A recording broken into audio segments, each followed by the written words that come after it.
اور اس اشک بہانے کے ذریعے اور ان آنسوؤں کے ذریعے اور اس عزاداری کے ذریعے اسعدہا یہ شخص مددگار بنتا ہے صدیقہ طاہرہ کی.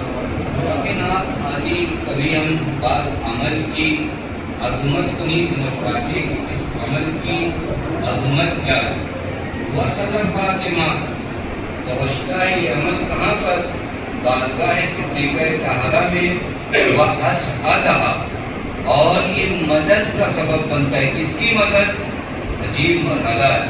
اسعدہا صدیقہ طاہرہ کی مدد. آپ کبھی غور کریے گا، ہم اور ہماری حقیقت ہے کہ ہم ان کے مددگار بنے نہیں. یہ در حقیقت اشارہ اس جانب کیا جا رہا ہے کہ یہ مدد تمہاری ہے، لیکن چونکہ وہ کریم ہیں تو تمہاری مدد کو اپنی مدد کہتے ہیں. اور فرمائیں یہ ہوتا ہے نا جیسے ایک بچے کو باپ کیا کہتا ہے، بیٹا پڑھ لو ہماری بہت بڑی مدد ہو جائے گی. تو بچہ پڑھ کر باپ کی کون سی مدد کرتا ہے؟ میں پڑھوں نہ پڑھوں میرے باپ کی کیا مدد ہوگی؟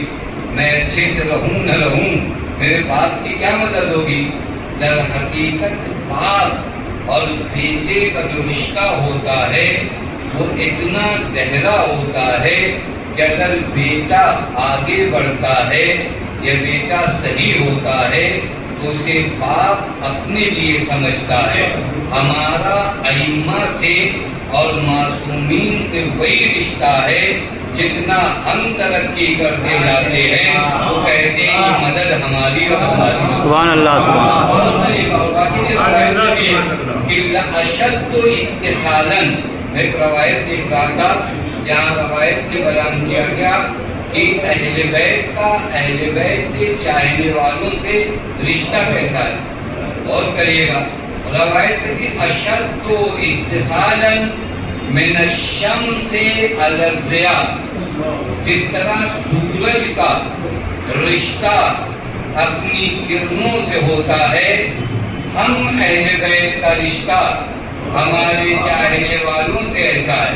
اب آپ اس روایت کے معنی کو سمجھیے.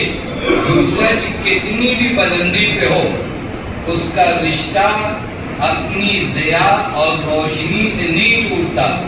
ہم 1400 سال بعد ہی صحیح لیکن جو شمس ولایت سبحان اللہ ہمارے دلوں میں جلوہ فکن ہوا ہے، بے شک بے شک رشتہ باقی ہر اسی رشتے کو بچانا. سبحان اللہ سبحان اللہ. نہ ٹوٹنے دیں. میں آپ کی خدمت میں کیونکہ سال ثواب کی مجلس ہے تو پوری کوشش کیا کی جائے یہ جو رشتہ ہے ہمارا اہل بیت سے، اس رشتے کو ہر مجلس میں آ کر، ہر ماتم میں آ کر، نماز میں آ کر، زکوٰۃ دے کر، خمس دے کر، عجیب مرحلہ ہے، حج کر کے ہم اگر دین سے وابستہ رہے تو ہمارا رشتہ اہل بیت سے مضبوط ہوا.